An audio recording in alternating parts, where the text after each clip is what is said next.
Well, and that what's up, say body's Muhammad, the Muhammad minute. Now, a lot of people are really frustrated with this life, thing. Here's the wrong way that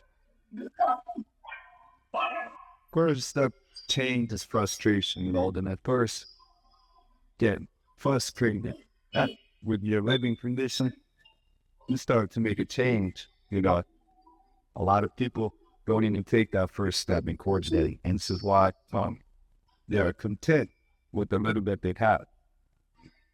You were to come at the end of this month to the realization that you as a man deserve everything in this world that you want to God stuff. You can come to become really frustrated at the things that you don't have. But so in order to build that push for a better life for you, you got to be frustrated. You got to have some anger, because as long as a man is content, he's going to be happy with what he has. A lot of people, though, they get stuck in a loop of contentment. They don't find pleasure in discomfort. If you don't find pleasure in discomfort, what happens is that your life becomes a automatic process in which you no longer think with your frontal lobe. This is a very big problem a lot of young men are having. Why is it that in America there are not a lot of men are working from the age of 18 to like 35? Why is that a lot of men, they come to the realization that they need a family, they need structure, they need discipline when it is too late. When you come hit rock bottom in your 30s, and then you come to realize that, hey, maybe you wasted life away. Maybe a lot of people that you were around didn't really want to help you, right? You may come to that realization. So, in order to protect positivity in everything that you do, you gotta have a little bit of anger. Meaning that in order to be the enforcer of good, you gotta know how to do that. Once you have this knowledge, you can set about on your journey, change things in your life that you don't like. Emotions are very critical in controlling your perception of life. If you grow up angry, you're gonna feel a lot of resentment for a lot of things that you may not even realize that the fact that it stems from your childhood. If you have a easy childhood, easy is such a relative word where nobody really has an easy life, because your perception of what is easy is relative to another person, or what is easy for them. Somebody cuts you off in traffic, you might lose it, but you might get really angry. But that same level of anger someone might exhibit when some real things happen. That same level of anger somebody can use to write a book. That same level of anger somebody can use to make somebody else's day a little bit better to me. By pushing for a change. Motion requires passing a certain level of threshold to get the push. And a lot of people, they need to channel that energy, that anger, to push them to do better things. The problem is that the outlets that they're using is not sufficient. What kind of outlets are they using now? A lot of people, they project their own insecurities that they need. People who think, they won't do anything of seriously. Their friends, their circle, it might be their boss, it might be their coworker. Some people, it might even be their parents, as crazy as that sounds. So once you realize that you yourself are pathetic, you're using your anger at the wrong things. You're getting angry at people cutting you off in traffic. Yeah, the fact that your boss didn't give you a raise, gave somebody else a raise because he was a better people person than you, even though you worked a little bit harder than the other person. The other person made the people around him feel good. That's why he lost out. But I'm not mad. I have a good thought. Most important thing is channel that anger. Something positive, create a change for yourself. As a man, you got to live your life on your own terms at all times. If you don't do that, then you will be frustrated. You'll find yourself 30-something years old, not doing anything.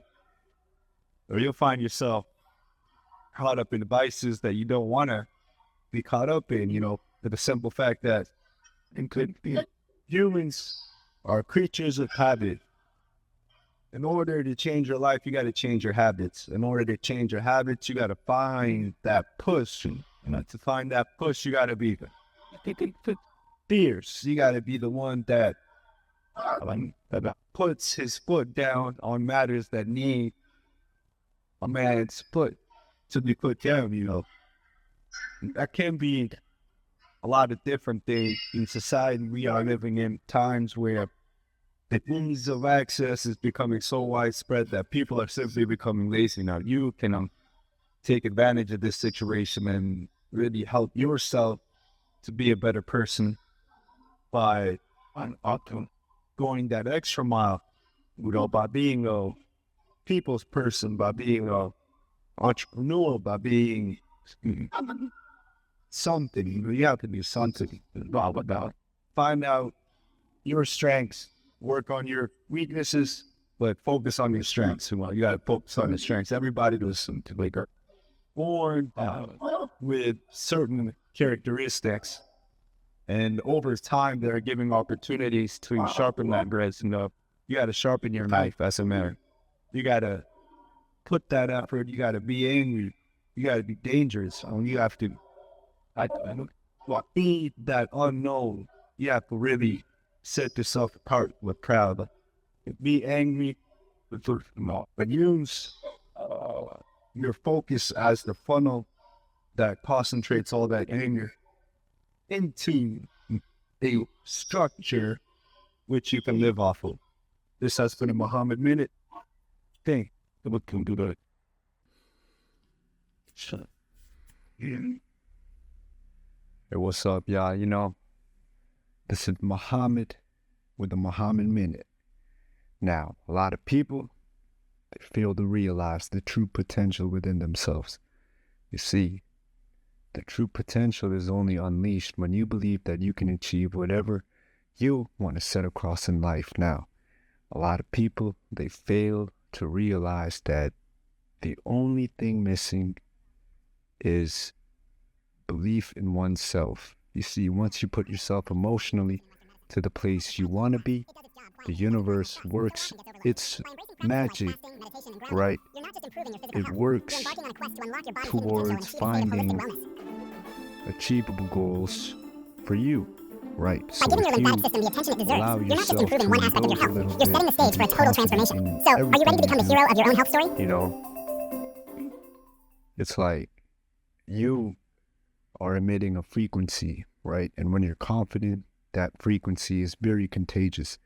You can set about and change people's lives with a couple of words. That's the power of words. The same way that a doctor can shorten one's life or the quality of one's remaining life with a couple of words, you can uplift people too. You can be a doctor that makes people actually feel good. Now, the challenging thing about making people feel good is that you have a lot of different types of personalities that emerge, and you have to know what methodology and what persona even you have to embody in order to change a person's point of view. You can say that this is nefarious if you have a dirty heart, and it's really important for one to clean one's heart in order to avoid the pitfalls of the ego.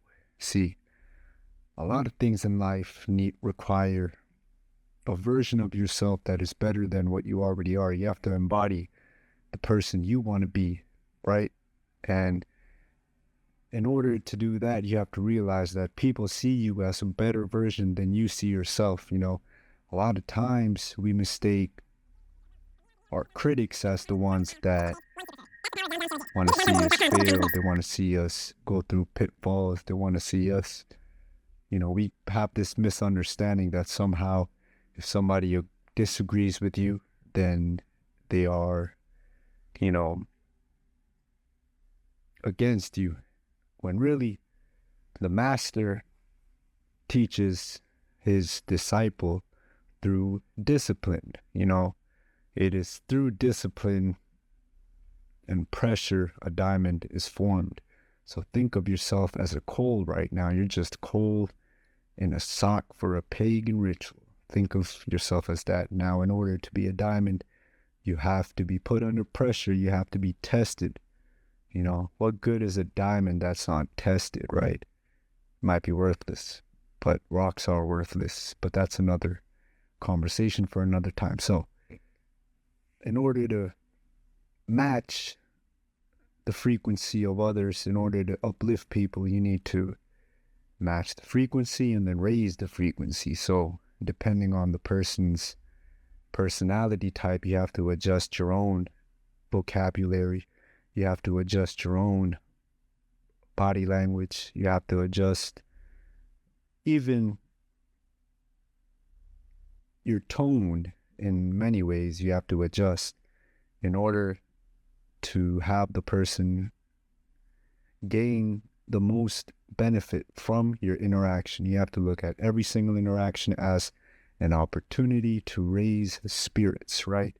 Because a lot of people, they need that assurance that, you know, things will be okay. A lot of people, they don't hear that every day. So if you can really put yourself in other people's shoes and allow them to feel love, to feel like they are accomplishing things, then, you know, you can gain confidence in your abilities. They can gain confidence in their abilities. It's a win-win situation. No prisoner's dilemma here, right? It's not all or nothing. It's win-win. It just depends on your frequency and your determination and your belief in oneself. So this has been a Mohammed Minute. Thank you.